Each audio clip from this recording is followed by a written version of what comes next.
30 నిమిషాలలో నొప్పి లేకుండా వేడికోస్ స్వయం చికిత్స ఆవేశ హాస్పిటల్ హైదరాబాద్. నమస్తే రమ్మగారు. నమస్తే జయ. ఏదైనా కొత్త కథ ఒకటి చెప్పండి రమ్మగారు. చెప్తాను జయ. కానీ ఏ కథ ఆ కథే కదా. అవును, ఇది ఒక డిఫరెంట్ యాంగిల్ ఉన్నది సంగతి చెప్తా. చందమామ కథల్లో బుద్ధుని జీవిత గాథ అహింసా జ్యోతి పేరుతోటి ఒక సీరియల్గా వచ్చింది. ఎన్నేళ్ల నాడో 50s 60s మధ్యలో 57 59 ఆ కాలంలో వచ్చింది. ఈ అహింసా జ్యోతి దాని పేరు. బుద్ధుని గాథలు దాని నిండా ఆయన జీవిత చరిత్ర మొత్తం. శాఖ్యులు వాళ్ళు వీళ్ళు గందరగోళంగా రాజకుమారులు ఎవరెవరి దగ్గర సన్యాసం తీసుకున్నారు, అప్పుడప్పుడు ఏమైంది, విశాఖ కథ మనం చెప్పుకున్నాం కదా. అవును, విశాఖ కథ కూడా అందులో వస్తుంది. అహింసా జ్యోతి మొత్తం చెప్పను కానీ అందులో నుంచి నాకు చాలా ఆసక్తికరంగా అనిపించిన ఒక్కొక్క కథ చెప్దాం. ఈ అహింసా జ్యోతి మనం బౌద్ధ జాతక గాథలు ఎట్లా చెప్తాం అట్లాగే ఈ అహింసా జ్యోతిలో నుంచి కొన్ని కథలు చెప్తాం. ఇవాళ అంటే యాక్చువల్గా ఇది మొదటి భాగంలో ఏం కాదు, మధ్యలోది ఏదో అలా నచ్చింది నాకు ఆ కథ. శుద్ధోధనుడు వాళ్ళ కాలంలో తర్వాత కాలంలో కాలవలి అని ఒక పనివాడు ఉండేవాడట రాజస్థానంలో. వాడు ఊరికే రాజస్థానం రాజుగారికి సమీపంలో ఉండేవాడు కానీ ఏ రోజుకు ఆ రోజు పని చేసుకునేవాడు. అతని భార్య భలే బుద్ధిమంతురాలు, ఆ కాలవలి భార్య. అయితే ఏమైందట, ఒక 2 రోజులు అతనికి ఏ పని దొరకలేదు. దొరకపోయేసరికల్లా సరే భార్య ఏం చేసిందట, అంబలి కాచుకునేదిట. మామూలుగా ఒడ్లు ఇంట్లో ఉన్న నూకలతోటి అంబలి కాచింది. అంబలి కాచితే ఆ కాలంలో ఏంటంటే రోజు బౌద్ధ భిక్షువులు భిక్షకు వచ్చేవాడు. భిక్షకు వస్తే ఏమైందట, ఆ భిక్షకు వచ్చిన ఆయనకి ఈవిడేం చేస్తుంది, మరి ఏం వేస్తుంది, ఆవిడ దగ్గర ఏముంది, కాలవల్లి భార్య దగ్గర ఏం లేదు కదా, ఆ అంబలే ఆ గిన్నె నిండా పోసిచ్చింది. పోసిస్తే ఆయన ఆశ్చర్యపోయాడు. అంబలే తాగగలిగే అవకాశం పరిస్థితి ఉన్నవాళ్ళు అది కూడా దానం చేయాలన్న బుద్ధి ఎంత గొప్పది మరి కదా. ఆయన చాలా ఆశ్చర్యపోయి బుద్ధుడికి చెప్పాడట, ఒక అమ్మాయి ఇట్లా అంబలి దానం చేసింది, ఆమెకి ఏమొస్తుంది, ఏం లభిస్తుంది ఈ దానం వల్ల అంటే ఆమె రాగల కాలంలో చాలా ధనవంతురాలు అవుతుందని చెప్పాడట బుద్ధుడు. సరే ఆ కాలంలో కొరత వేయటం ఒక శిక్ష ఉండేదట. అప్పుడు రాజుగా ఉన్నటువంటి బింబిసారుడు ఈ కథ ఈవిడ ఎప్పుడైతే అంబలి పోసిందో అప్పటికి 7 రోజుల తర్వాత ఆయన వేటకెళ్ళి తిరిగి వస్తూ ఒక శ్మశానం పక్క నుంచి వస్తుంటే ఈ కొరత వేయబడిన వాడు ఒకడు అక్కడ ఉన్నాడు. వాడు విపరీతంగా మూలుగుతుంటే ఆయన చాలా బాధ వచ్చింది. అయ్యో, కొరత ఇస్తే తొందరగా చచ్చిపోరు పాపం. ఏం చేస్తారు, ఒక శూలంలో మనిషిని ఇట్లా దిగేస్తారు. అది అట్లా శరీరంలోకి వెళ్తూ వెళ్తూ వెళ్తూ ఎప్పటికో కానీ గుండె దాకా రాదు, అప్పటిదాకా మరణించరు. బాగా దుస్సహమైన బాధ అది. అయితే ఈయన ఒక హృదయం ద్రవించి ఇంత కష్టసాధ్యమైన చావులో వీడికి మరణం రావటం లేదని, నాయనా నా వల్ల కావాల్సిన సహాయం ఏదైనా ఉందా అని అడిగితే అడన్నట్ట రాజభవనం నుంచి భోజనం పంపించు రాజా, నాకు అన్నం తినాలనుందని చెప్పాడు. అంత బాధలో కూడా సరేనని నేను వెళ్ళిపోయాడు ఆయన. మర్నాడు ఏం చెప్పాడంటే, శ్మశానంలో కొరత వేయబడిన వాడు ఒకడున్నాడు, వాడికి భోజనం పట్టుకెళ్ళాలి. ఎవరు పట్టుకెళ్తారు అంటే వారా వీరా వీరా వారా ఎంతమందినో అడిగారు. శ్మశానమా అయ్యబాబోయ్ అన్నవాళ్ళు కొంతమంది, కొరత వేసేవాడు ఇప్పుడే ఎక్కడో చచ్చిపోతాడు వాడి నోటో అన్నం ఎవడు పెడతాడని ఇంకొంతమంది మానుకున్నారు. చివరికి కాలవలి భార్య నేను పెడతానంది. పాపం చచ్చేలా ఉన్నవాడికి ఒక ముద్దే కదా పెట్టేది, వాడు ఎంత తింటాడు. సరే అక్కడి నుంచి రాజుగారి వంటశాల నుంచి భోజనం పంపించారు. ఈ కాలవలి భార్య ఆ భోజనం మోసుకెళ్తుంది. ఇది రాత్రిపూట వెళ్ళాలి.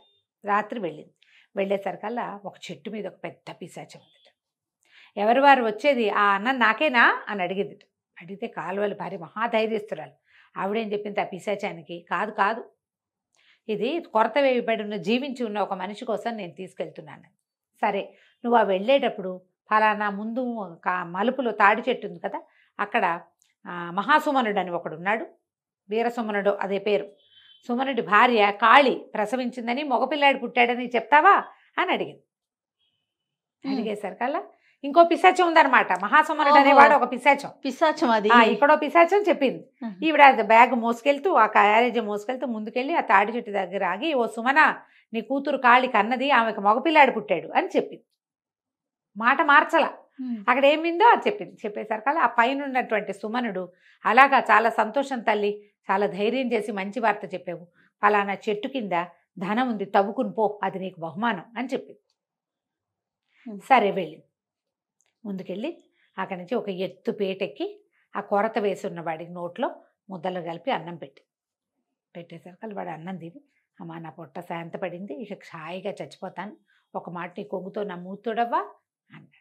అనేసరికి ఈ అమ్మాయి ఏం చేసింది, కొంగు కొంచెం తడిపి ఇట్లా ముందుకు వంగి మూతి తొడవబోయేసరికి వాడు ఏం చేశాడు, ఇట్లా జుట్టు వంగేసరికల్లా ఆ అమ్మాయికి ఇట్లా ముందుకి ఇట్లా కొంచెం పంకలాగా ముందుకు జుట్టు ఉంది, టక్కిన పళ్ళతోటి పట్టేసుకున్నాడట జుట్టు, వదిలిపెట్టల. వాడు ఎందుకు అలా చేశాడు అనే దానికి కారణం లేదు. ఆమె ఎంత విదిలించుకున్నా అది వాడి జుట్టు వదలకపోతే ఈవిడేం చేసింది, ఒక బొడ్లో ఒక కత్తి లాంటిది పెట్టుకుని వెళ్ళింది. మామూలుగా ఎక్కడికైనా వెళ్ళేటప్పుడు పెట్టుకుంటారు కదా, ఆ బొడ్లో నుంచి కత్తి తీసి జుట్టు ఇట్ట కోసేసుకుంది. కోసేసుకుని వాడిని ఏమనలా, చావడానికి సిద్ధంగా ఉన్నవాడిని ఏమంటుంది, దిగొచ్చేసి. మర్నాడు ఉదయం రాజుగారు కేకేసి అమ్మాయిని అడిగారు, నువ్వు అన్నం తీసుకెళ్ళావా అని. తీసుకెళ్ళినందుకు బహుమతి ఇవ్వాలి. నువ్వు అన్నం పెట్టావని గ్యారంటీ ఏమిటి నాకు? వాడేమో తెల్లారేసరికి చచ్చిపోయాడు, కొరతేస్తున్నవాడు. వాడు ఇక బతికుంటాడు కదా, అన్నం తిని చచ్చిపోయి ఉంటాడు. మరి ఏ సాక్ష్యం చెప్తారు, ఎవరు సాక్ష్యం చెప్తారంటే, అయితే ఓ పని చేయండి, ఆ చచ్చిపోయిన వాడి నోట్లో, కొరతేసిన వాడి నోట్లో నా జుట్టు ఉంది, ఇదిగోండి కత్తిరించారు చూడండి, ఈ ముక్క వాడి నోట్లో ఉంది. తర్వాత ఫలానా ఏమంటారు దాన్ని, మన వెంపల చెట్టు మొదట్లో డబ్బు ఉంది. ఒక పిశాచానికి నేను శుభవార్త చెప్తే అది నాకు వెంపల చెట్టు మొదట్లో డబ్బు ఉంది, అది నన్ను తీసుకోమంది, కావాలంటే తవ్వించుకుని చూడండి అని చెప్పి రాజుగారు వెళ్ళి కబురు చేస్తే ఆ చచ్చిపోయిన కొరతేసిన వాడిని శవాన్ని దింపారు. వాడు నోరు పగలు తీసి చూస్తే జుట్టు ఉంది అందులో. ఈ అమ్మాయిదే వంకలుగా ఉన్న నల్లటి జుట్టు. తర్వాత రెండో సాక్ష్యం, ఆ వెంపల చెట్టు కింద తవ్విచ్చారు. తవ్వితే డబ్బు దొరికింది, ధనం ఉంది. ఆయన రాజు ఆశ్చర్యపోయాడు, ఈ పిల్ల ఎంత గట్టిది, ఒట్టిగా కొరతేసిన వాడికి అన్నం పెట్టడమే కాదు, ఒక పిశాచం చెప్పిన వార్తని ఇంకో పిశాచాన్ని చెప్పి దాంతో బహుమానం కూడా పొందింది. ఆయన చాలా సంతోషించి ఇట్లాంటి వాళ్ళు మంచి స్థానంలో ఉండాలి అని చెప్పి అక్కడ దొరికిన డబ్బుని ఆ అమ్మాయికి అప్పచెప్పి, ఈ కాలవలికి అతని భార్య యొక్క గొప్పతనం వల్ల, ఇప్పుడు భార్యలు గొప్పగా ఉన్నారంటే అది వాళ్ళ గొప్పతనమే కాదు, వాళ్ళని గొప్పగా ఉండనివ్వాలి భర్తలు, అది కూడా ఉంటుందిగా. కాలవలికి మంచి ఉద్యోగం ఇచ్చి తమ దగ్గరే ఉంచుకున్నారు. కథ కంచికి మనం ఇంటికి.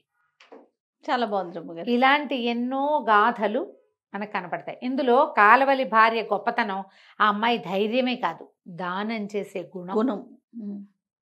బుద్ధుడు మెచ్చిన గుణం. అంతే. ఇట్లా ఎన్ని గాథలు కనపడతాయో ఒక 10 అయినా తీసుకొస్తాను, అందులోంచి తీద్దాం తప్పకుండా అండి. పూర్తి సీరియల్ చెప్పగలిగే అంత అనిపించట్లేదు. పేర్లు అవి చాలా ఉంటాయి జయ, పేర్లు ఎక్కువ, కన్ఫ్యూజింగ్ గా ఉంటుంది. అందుకని ఎన్ని చేయగలిగితే అన్ని చేద్దాం రామ్ గారు. నమస్తే జయ. సుమన్ టీవీలో మీ పర్సనల్ అండ్ బిజినెస్ ప్రమోషన్స్ కోసం కింది నెంబర్కి కాంటాక్ట్ చేయండి.